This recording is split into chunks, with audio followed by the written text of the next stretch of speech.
झेड़ो आहे सिंधी शागिर्दनि ख़ातिर झेड़ो आहे झेड़ो आहे झेड़ो आहे झेड़ो आहे झेड़ो आहे झेड़ो आहे झेड़ो आहे दोस्तों जीए सिंध जीए साईं जीएम सैयद सिंध सभा रुगो हिन सॼे कहर कलूर खे सिंधी शागिर्दनि मथां थींदड़ कराची जी यूनिवर्सिटियुनि अंदरि हिन ज़ुल्म ज़्यादती रंड कए रोक खे फ़क़ति समरीन जी उमिरि खां नथी सम्झे। सिंधी शागिर्दनि सां कराची जी यूनिवर्सिटियुनि अंदरि 75 सालनि खां जॾहिं खां हीअ फेडरेशन नकाबपोश बंदूक बरदारनि जी अण ऐलानियल मक़बूज़ा फेडरेशन ख़ासि मक़बूज़ा सिंध उन अंदरि ऐं कराची अंदरि वरी ख़ासि दाऊद इंजीनियरिंग लगातार जबर ऐं तशद्दुद में सिंधी शागिर्दनि जे हवाले सां रही आहे। इंतिज़ामिया त हिकिड़े पासे ॾांहुं लगातार सिंधी शागिर्दनि जी हीरस्ता रोक कंदी रहे थी छो त उनखे मथा का हुकुम आहे त सिंध जी सान्याह खे सिंध जे नए शऊर खे नए रत खे जे अॻिते अचणु ॾिबो त उन्हनि जो षड्यंत्र जेको 75 सालनि खां लगातार सिंध ते कब्ज़े जो सिंध खे मिटाइण जो ऐं सिंधियुनि खां सिंध खसण जो जेको षड्यंत्र आहे उन जी रस्ता रोक थींदी छो त बंदूकुनि जा कब्ज़ा बंदूकूं टोड़े वेंदियूं। इल्म शऊर हक़ सच मालिकीअ जे जज़्बनि खे बंदूकूं बि नथियूं झुकाए सघनि छो त असीं मालिक हिन वतन जा हिन फितरी वतन सिंध जा असीं सिंधी मालिक हज़ारहा सालनि जे हिन सिंध जा हिन तहज़ीबी हिन तमद्दुनी सिंध जा असीं मालिक।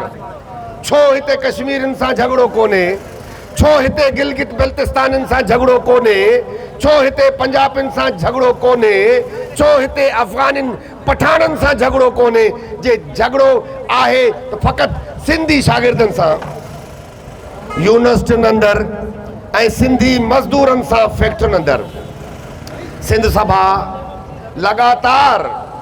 दाऊद इंजीनियरिंग यूनिवर्सिटीअ जे शागिर्दनि सां गॾु रही आहे जॾहिं बि सॾु या जॾहिं बि ख़बर पई आहे सिंध सभा डोड़ंदी आई आहे। अॼु मार्च में जेके विखूं रहिजी वियूं छो त अॼु असांजी कोरट हुई पर उहा कोरट पूरी करे असीं डोड़ंदा पहुता छो त असीं सम्झूं था त जे असां पंहिंजे शऊर खे असां पंहिंजे शऊर जी वार न कई असां कराची अंदरि पढ़ंदड़ सिंधी शागिर्दनि जी वार न कई त पोइ ही कराची ही सिंध जा समूरा वसीला ऐं हीअ सॼी सिंध ऐं असांजी सुञाणप मिटिजी वेंदी छो त कंहिं बि क़ौम जा चेहरा शागिर्द थियनि था कंहिं बि क़ौम जो बचा बंद बंदूकूं न तालीम थिए थी। इन लाइ सिंध सभा पहिरें ॾींहं खां सम्झे थी त पंहिंजे शऊर खे पंहिंजी ताक़त खे पंहिंजे ईंदड़ नसुलनि जे ख्वाबनि जी साबिया खे जे अॼु असां न बचायो त सुभाणे हिन तइदाद में बि हिते न हूंदासीं छो त हिन वक़्तु असां असेंबलीअ में अक्सरियत में आहियूं पर जहिड़ी रीत हीअ ॾाइण फेडरेशन असांजा हक़ ऐं असांजी सुञाणप ते धारा हणंदी असांजे शहरनि असांजे यूनिवर्सिटियुनि असांजे फैक्ट्रियुनि असांजे इदारनि ते धारा हणंदी धारी आबादकारीअ खे हिते आणींदी थी वञे त ईंदड़ कुझु ई सालनि में असीं अक़लियत में ईंदासीं। सोचो अक्सरियत में आयो तॾहिं बि एहतिजाज में आयो पगर वहाईंदा रड़ियूं कंदा नारा हणंदा पंहिंजे वतन में रुलो था जॾहिं अक़लियत में ईंदो तव्हां त छा थींदो। ऐं सिंध जे शऊर खे ऐं कॾहिं बि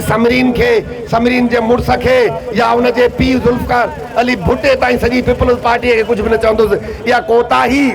जे असांजे शागिर्दनि सां ज़्यादती थिए थी त इन जी कोताही असांजे क़यादतुनि सिंध जे शऊर जे सिंध जे क़ौम परस्त क़यादतुनि जी आहे छो त असां हिन वतन जा वारिस आहियूं असां हिन वतन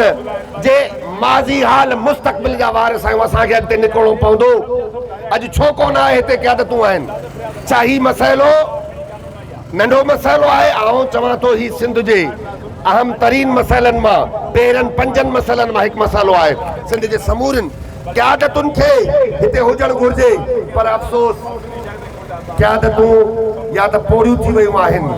क़यादतूं या थकिजी पियूं आहिनि, या क़यादतुनि जो ईमान कमज़ोर थी वियो आहे। पर असां पंहिंजे शागिर्दनि सां हरदम गॾु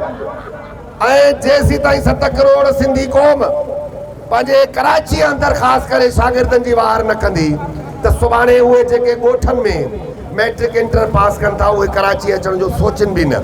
छो त हिते हिन वक़्तु असीं जंहिं अंदाज़ में आहियूं हुन जे बावजूदि असांखे मात आहे। सुभाणे थोरा ई में हूंदासीं, छा थींदो? आख़िरी लफ़्ज़ सिंधी शागिर्दनि जी हीअ जिदोजहद कामयाब थींदी, छो त उहे कामयाब थींदा